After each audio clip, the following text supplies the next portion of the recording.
So the increase is tripling of the CO2 output if we triple the oil sands production. What isn't known is how much we will insist that technology be applied to the new oil sands development and the new coal-fired plants, which are bigger emitters.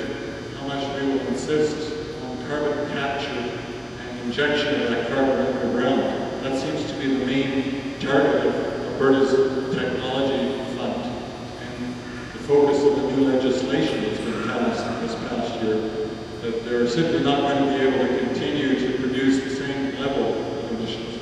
But I think it's also important to recognize that our targets in Alberta are quite soft compared to even the federal government. We have agreed to 14% reduction in our overall emissions in Alberta, 14% by 2050.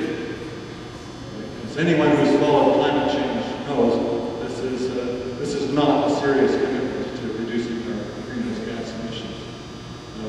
The International Panel is saying a minimum of 80% by 2050. Did I answer your second question?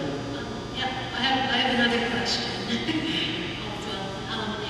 With respect to the amount of water that they are using from the Athabasca River, I think it was mentioned like 29.1% of the flow over the last few years. Is that redistribution of the water, does it have any bearing on our geographical state or the shifting of plates or, causing some other geological disaster? And that's my last question. Just in terms of the water, I'm not sure if there's any impact on the geology or what have you. I know that some of the participants that we interviewed I think your text always as wisely as possible. So.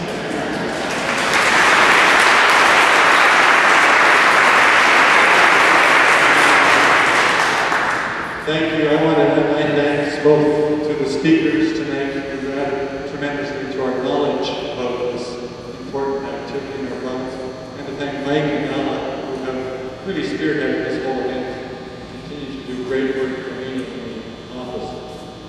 This is our time as Albertans.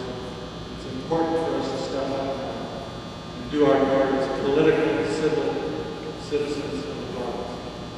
The future depends on it. It's time for change. It's time for real action in the areas that you believe in, whether it's involvement with non-government organizations like the Kevin Institute, or support for a particular political party, or simply to study, host events in your workplace, in your community. It's time for us as citizens to step up and really challenge the status quo. It's about the future. And I hope we'll see some of you at the political meeting next Thursday night at the Parkdale Community Association, and that you'll pass the word and get involved as we find a new future for Alberta. Thank you very much.